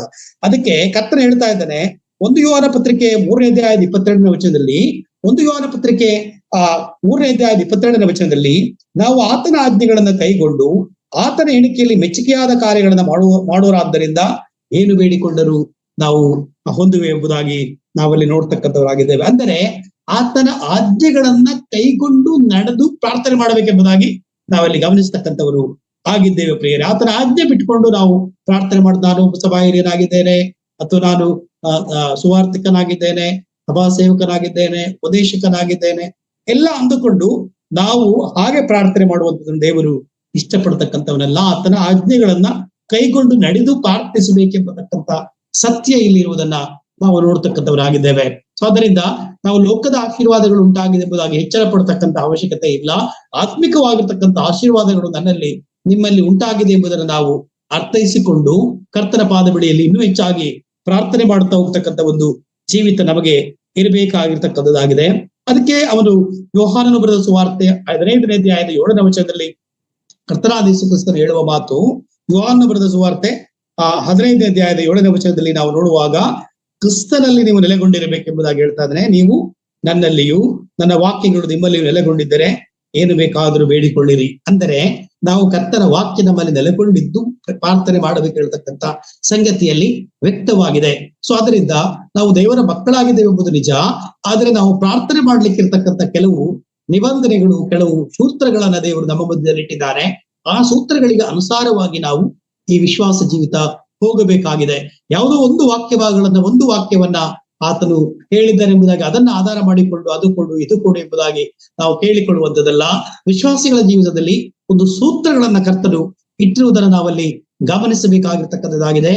ಒಡಂಬಡಿಕೆ ಕಾಲದಲ್ಲಿಯೂ ಕೂಡ ಆತ್ಮಿಕವಾಗಿರ್ತಕ್ಕಂಥ ಜೀವಿತ ನಷ್ಟಕ್ಕೆ ಹೋಗ್ತಕ್ಕಂಥ ಪರಿಸ್ಥಿತಿ ಅಥವಾ ಒಂದು ವೇಳೆ ಅನ್ಯರಿಂದ ಆಕ್ರಮಣವಾಗತಕ್ಕಂಥ ಒಂದು ಪರಿಸ್ಥಿತಿ, ಈ ಎಲ್ಲಾ ಸಂಗತಿಗಳಿಗೆ ಅವರು ಕರ್ತನ ಪಾದ ಬಳಿಯಲ್ಲಿ ಇದ್ದರು.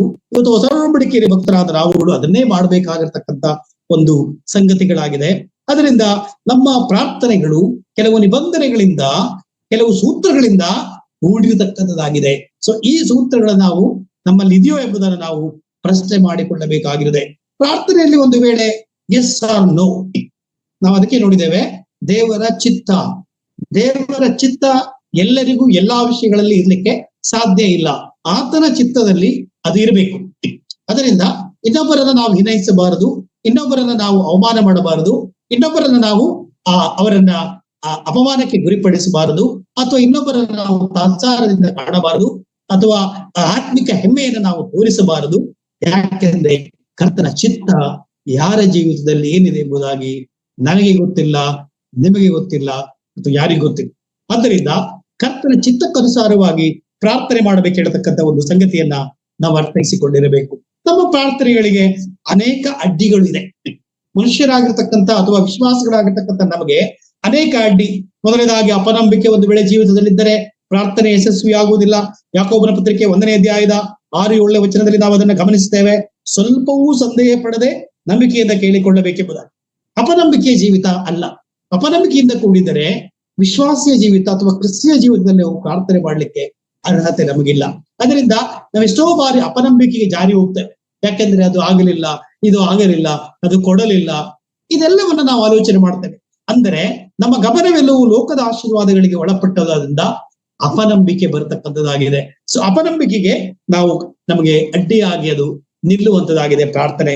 ಅನಂತರ ನಾವು ನೋಡ್ತಾ ಬರುವಾಗ ಅಲ್ಲಿ ಕೀರ್ತನೆ 66ನೇ ಕೀರ್ತನೆ 18ನೇ ವಚನದಲ್ಲಿ ನಾವು ಗಮನಿಸುವಾಗ, ನಾನು ಕೆಟ್ಟತನದ ಮೇಲೆ ಮನಸ್ಸಿಟ್ಟಿದ್ದರೆ ಸ್ವಾಮಿಯು ನನ್ನ ವಿಜ್ಞಾಪನೆಯನ್ನ ಕೇಳ್ತಾ ಇದ್ದಿಲ್ಲ ಎಂಬುದಾಗಿ ನಾವು ನೋಡ್ತಾ ಬರುವಾಗ, ನಮ್ಮ ಪಾಪಗಳು ಅಲ್ಲಿ ಕರ್ತರಿಗೆ ಅಡ್ಡವಾಗಿ ನಿಲ್ತಕ್ಕಂಥದ್ದಾಗಿದೆ ಎಂಬುದಾಗಿ ನಾವು ನೋಡ್ತಕ್ಕಂಥವರಾಗಿದ್ದೇವೆ.